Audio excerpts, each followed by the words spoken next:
प्रभु यीशु मसीह के नाम में आप सभी को जय मसीह। आप सभी का स्वागत है प्रतिदिन के वचन में। और आज का वचन लिया गया है प्रकाशित वाक्य अध्याय 22 वचन 4 से, जहां पर यूहन्ना इस प्रकार लिखता है, वह उसका मुख देखेंगे और उसका नाम उनके माथों पर लिखा होगा। आमीन। प्रभु इस वचन के पढ़े और सुने जाने के द्वारा हम सभी को आशीष दे। मेरे प्रियो, प्रकाशित वाक्य पवित्र शास्त्र की अंतिम बुक है, जिसमें हम एक नए यरूशलेम को स्वर्ग से उतरते हुए देखते हैं, जिसमें परमेश्वर का सिंहासन और मेमने का सिंहासन होगा। और हम जो परमेश्वर के दास हैं, हम उसकी सेवा करेंगे। मेरे प्रियो, यहाँ पर आगे लिखता है, वे उसका मुंह देखेंगे। मेरे प्रियो, वे दास परमेश्वर का मुंह देखेंगे। मेरे प्रिय, मैं आपको याद दिलाना चाहता हूं, यीशु मसीह ने मत्ती के अध्याय 5 में कहा था, जिनके मन शुद्ध हैं वे परमेश्वर का मुंह देखेंगे। मेरे प्रियो, मैं आपसे पूछना चाहता हूं, क्या हमारे मन शुद्ध हैं?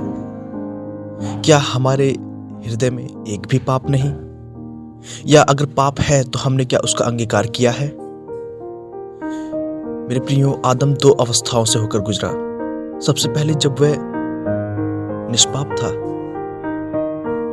और वह परमेश्वर को आमने सामने देखा करता था, वह परमेश्वर से बातें किया करता था, उसका मन शुद्ध था। मेरे प्रियो, उसके हृदय में एक भी पाप नहीं था।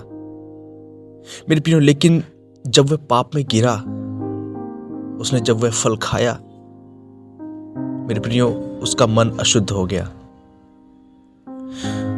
और वहां पर उसको जरूरत थी कि वह परमेश्वर के समक्ष जाए। वहां पर उसकी जरूरत थी कि वह परमेश्वर के समक्ष जाए और अपने पापों का अंगीकार कर ले।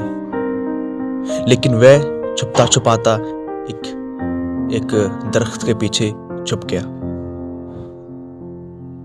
क्या मेरे प्रियो, आज हम भी ऐसे ही अवस्था में हैं? मैं मानता हूं हम सभी पापी हैं, हम सभी, क्योंकि वचन कहता है एक भी धर्मी नहीं, कोई भी धर्मी नहीं। मेरे प्रियो, हर दिन हमारे हृदय में पाप की अवस्था उत्पन्न होती है। क्या इस अवस्था में हम परमेश्वर के समक्ष जाते हैं? क्या इस अवस्था में हम अपने आप को शुद्ध रखते हैं? मेरे प्रियो, सिर्फ शुद्ध रखने का अर्थ यह नहीं कि हम एक भी पाप ना करें या हमारे मनों में एक भी पाप के विचार ना आए। मेरे प्रियो, क्योंकि हम एक गिरी हुई अवस्था में हैं, इसलिए पाप के विचार हमारे मन में आएंगे। लेकिन उन पापों को हमें मसीह के क्रूस के सामने ले जाना है। हमें मसीह के क्रूस को उठाकर चलना है। हम जब भी हमारे हृदय में पाप के विचार आए, तो उसे हमें परमेश्वर के समक्ष अंगीकार कर लेना है।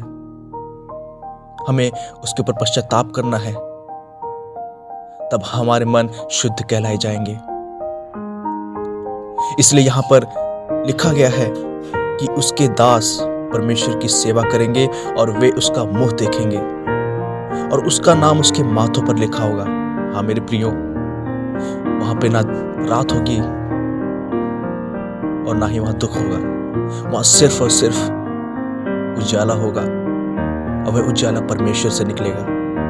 मेरे प्रियो, हमें उस नए यरूशलेम के लिए तैयारी करनी है। हमें हर रोज मसीह के सामने अपने आप को अंगीकार करना है और अपने आप को शुद्ध बनाना है। आइए प्रार्थना करें। धन्यवाद स्वर्गीय पिता परमेश्वर, धन्यवाद इस सुंदर समय के लिए जो आपने हमें अनुग्रह दिया कि हम एक बार और आपके वचनों से सीख सके। पिता, मैं प्रार्थना करता हूं खासकर मेरे मसीह भाई बहनों के लिए। प्रभु, हम बहुत सी अवस्थाओं से होकर गुजरते हैं और हमारे मन अशुद्ध हो जाते हैं। पिता, मैं सभी को आपके अनुग्रह के सिंहासन के सामने लाता हूं। मदद कीजिए कि हम अपने मनों को शुद्ध रख सकें। धन्यवाद पिता परमेश्वर।